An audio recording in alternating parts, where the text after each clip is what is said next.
purchase to pay, or as some of them call it, procure to pay, or P2P as it is well known, is what I believe the most fundamental process in a business organization, at least from the sourcing side.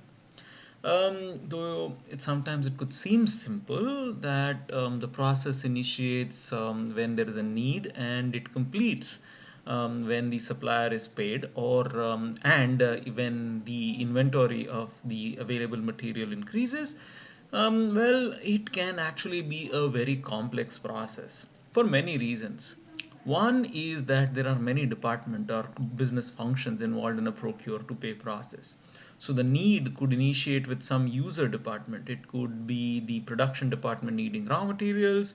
It could be some finance department needing office supplies. It could be quality control department needing some reagents.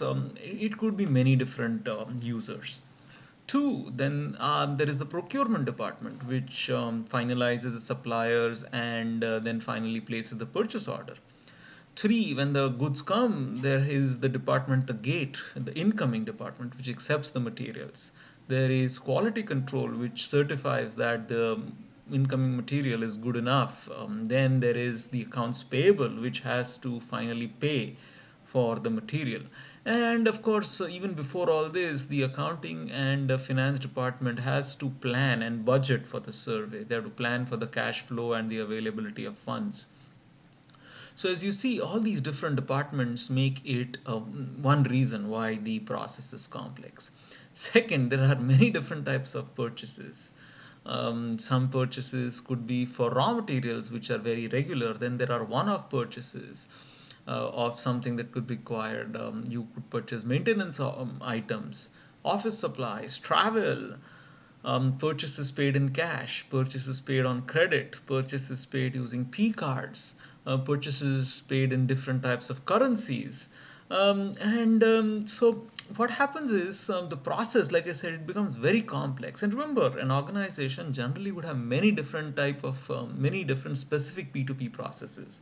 They could have a P2P process or one class of raw materials. They could have a different P2P process for maintenance objectives. They could have a different process for travel, etc. But the idea is what we do in this series of videos is create a generic P2P process which should be applicable for all the different kinds of products. And here, whenever we completely automate this P2P process, it's digitized. That is what is also called by another name as e-procurement.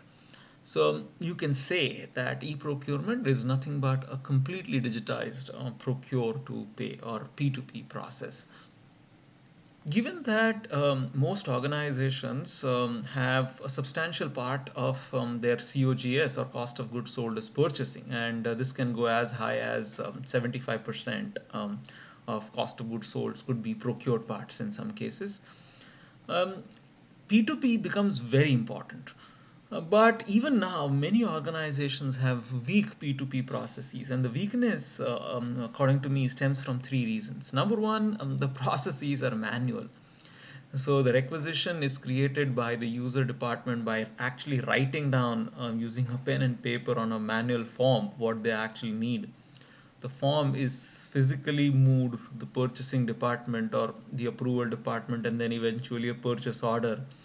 And when the purchase order is created, all the information is sometimes has to be re-entered. The buyers have to actually go to their approved vendor list or approved supplier list, look at the name of the suppliers, physically enter the name of the suppliers, physically enter the name of their addresses. So as we know, this can get very complex and error prone. Two, this manual processes are generally unintegrated. So all these different functions which are involved, they may have their own records. And their individual records could be digitized to some extent, but the records, the user department systems and the purchasing department systems and the account payable department systems don't talk to each other.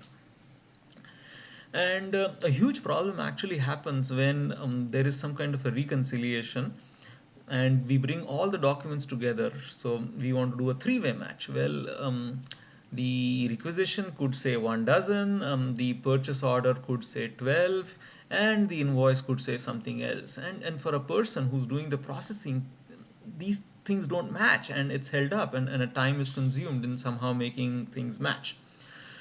So that's the idea of unintegrated processes and manual processes. Another major problem is that a lot of P2P processes are undistributed, and one person does the need generation, places the orders, authorizes or validates the receipt of material, and authorizes payment. Now, when this is done, one, it's inefficient, it could cause errors, but a bigger problem here, it makes the system open to frauds. So imagine a construction site where a particular construction manager authorizes purchases, validates receipt, and then also authorizes payments. So if the site is receiving 50 trucks a day, well, the person may just say that they received 51 trucks. It would be very difficult to actually audit and find if, based on the sand received, if there was 50 trucks or 51 trucks, and there might be some assumption that maybe because of some reason this resource or this project is using up a little bit more sand than it's what it's expected to. And so what we have is P2P processes are generally distributed. They are integrated. So there is smooth data flow across those functions, but different functions are expected to do different parts of the P2P processes. An outcome of weak process is material and cash problems. Material problems. The user wanted 6305 bearings. Maybe the last 5 in 6305 was fuzzy, so the buyer ordered 6306. The quantities may change. Requirement was a 10, but the buyer bought 100. These are not uncommon things, and they've happened. Timelines vary. The requirement was the next week, the buyer assumes next month. And of course, there is cash problems. So when you buy something from a purchase card, P card, the payment has already been authorized through the P card service. Well, in some cases, just for the records, supplier may send an invoice, and that invoice is taken into payment cycle again, generating a second payment for the same product. So these unauthorized payments happen. Sometimes because of the volume of payments, a business may forget to pay a particular invoice after 30 days or after 60 days when it's eventually due. And in those cases, the supplier it damages relationships, so which I think is the most important problem. But it could also lead to penalties or in some extreme cases lawsuits. And so just giving you a brief idea into why good P2P processes or digitized P2P processes are very important. And so in the next series of videos, I am going to take you through a very generic P2P process through the documents used. And hopefully that will create the understanding for you to create your specific P2P process for the business need that you have.